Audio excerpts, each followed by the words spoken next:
آپ نے ابھی کہا کہ جو ہے عورتوں مطلب وراثت کے حوالے سے آپ کو پتہ ہے ترمذی کی حدیث ہے کہ وارث کے حق میں مطلب وہ نہیں ہو سکتی، وصیت نہیں ہو سکتی. تو آپ کیسے یہ کہہ سکتے ہیں کہ مطلب اگر بیٹی ماں کو سنبھال رہی ہے یا باپ کو سنبھال رہی ہے تو اس کو پورا حصہ ملے گا اور مطلب گفٹ مل سکتا ہے، وصیت تو نہیں ہو سکتی؟ اس پر تھوڑی سی روشنی ڈالیں. ہم نے یہ پڑھا کہ 1/3 جو 1/3 ہے اس کے بارے میں تو وصیت ہم کر سکتے ہیں، اور پھر وہ بھی جو غیر وارث ہو اس کے غیر وارث ہو. ٹھیک ہے، یہاں تک تو پڑھا. یہ ذرا سمجھا رہے ہیں بڑی آسانی ہو جائے.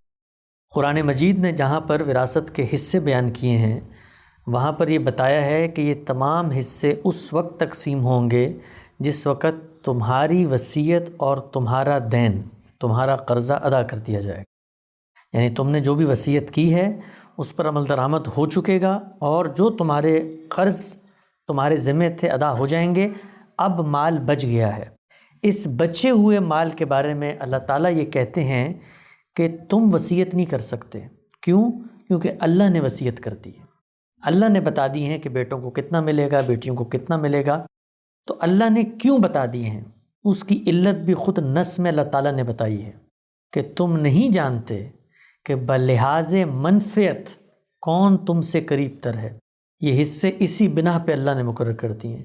یعنی اللہ نے وصیت کیوں کی ہے کہ رشتہ داری کی بنا پر تم فیصلہ کرنے کی صلاحیت نہیں رکھتے تھے کہ بیٹا زیادہ قریب ہے، بیٹی زیادہ قریب ہے. بنائے رشتہ داری تمہارے اندر نہ کوئی ایسی صلاحیت ہے، نہ کوئی ایسا علم ہے کہ تم یہ فیصلہ کر سکو کہ ماں باپ کو کتنا ملنا ہے، بیٹیوں کو کتنا ملنا ہے، بہن بھائیوں کو کتنا ملنا ہے. آج بھی انسان نے دنیا بھر میں انہیریٹنس کے لاز بنائے ہیں. آپ ان کو پڑھیں اور اسلام کے لاز کو سامنے رکھیں تو آپ کو یہ بات دو چار کی طرح واضح ہو جائے گی کہ حقیقت یہی ہے کہ اللہ تعالیٰ اگر فیصلہ نہ کرتے تو ہم نہیں کر سکتے تھے، انصاف کی بنیاد پہ نہیں کر سکتے تھے.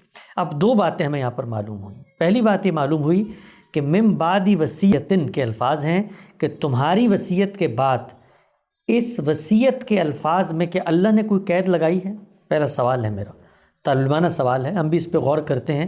ظاہری بات ہے ہم اسی علم کو درست سمجھتے تھے جو اس سے پہلے آپ نے بیان کیا کہ جب اللہ نے کہا کہ تمہاری وصیت کے بعد، تو اس لفظ میں کیا اللہ نے کوئی قید لگائی ہے کہ تمہاری 1/3 کی وصیت کے بعد، تمہاری 2/3 کی وصیت کے بعد، تمہاری غیر ورثاء کے حق میں وصیت کے بعد، کیا اللہ نے اس لفظ میں کسی چیز کو اسپیسیفائی کیا ہے یا اس کو جنرل رکھا ہے؟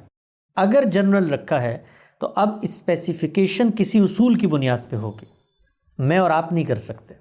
اچھا، دوسری چیز یہ آگے بیان کی ہے کہ تم نہیں جانتے کہ بلحاظ منفعت کون قریب تر ہے، تو رشتہ داری کی بنیاد پہ اللہ نے وصیت کر دی ہے. تو اب آگے کی بات سے پیچھے کی وصیت میں ایک استثناء یا ایک اسپیسیفیکیشن ڈالی جا سکتی ہے. وہ کیا ہے کہ بنائے رشتہ داری تم وصیت نہیں کر سکتے. کیوں؟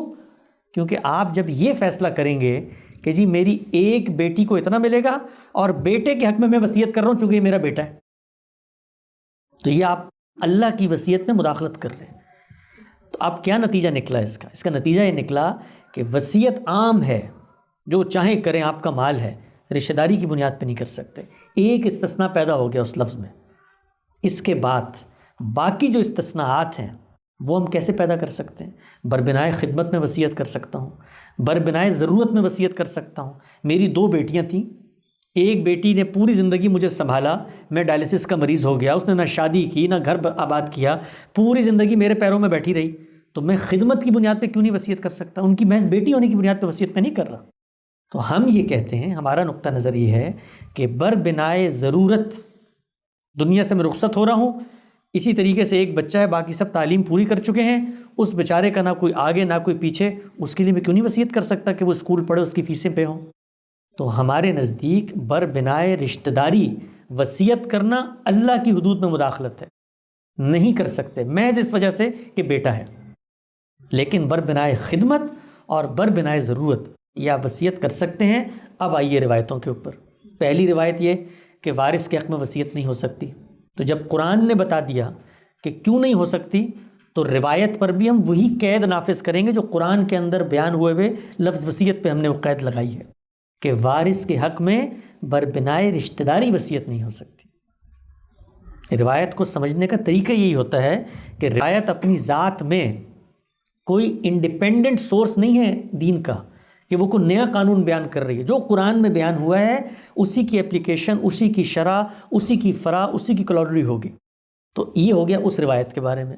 جہاں تک دوسری روایت کا تعلق ہے اس میں آپ آئیے. اس میں آ کر رسالت مآب صلی اللہ علیہ وسلم سے ایک صحابی نے پوچھا ہے کہ جی میں وصیت کرنا چاہتا ہوں، کتنے مال کی کروں؟ 2/3 کی؟ آپ نے کہا زیادہ ہے. نصف کی؟ آپ نے کہا زیادہ ہے. 1/3 کا؟ آپ نے کہا یہ ٹھیک ہے، کافی.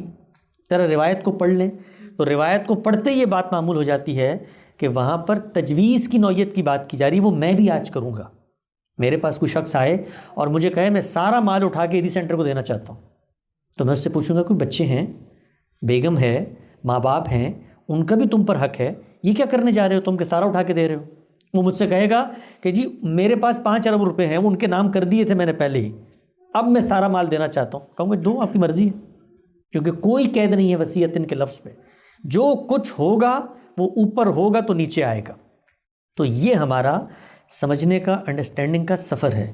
نہ کسی حدیث کا انکار ہے، نہ رسالت مآب صلی اللہ علیہ وسلم کی اس تجویز سے کوئی مفر ہے. بہت حکیمانہ تجویز ہے، ہم بھی یہ تجویز دیں گے. لیکن قرآن کے اندر کوئی چیز ہم اپنی خواہش سے لازم نہیں کر سکتے. یہ ہو گئی بات وراثت کے ان معاملات کی. اور بنائے خدمت ہم نے ایڈ کر دیا نا؟ نہیں، ہم نے ایڈ نہیں کیا. ہمارے سامنے قرآن مجید نے ایک جنرل اسٹیٹمنٹ دی تھی، اس میں سب چیزیں ایڈ تھیں. ہم نے صرف ایک چیز نکالی اس میں سے، اور وہ یہ تھی کہ رشتہ داری کی بنیاد پہ نہیں ہو سکتی. ہم نے اس میں کوئی ایڈیشن نہیں کی.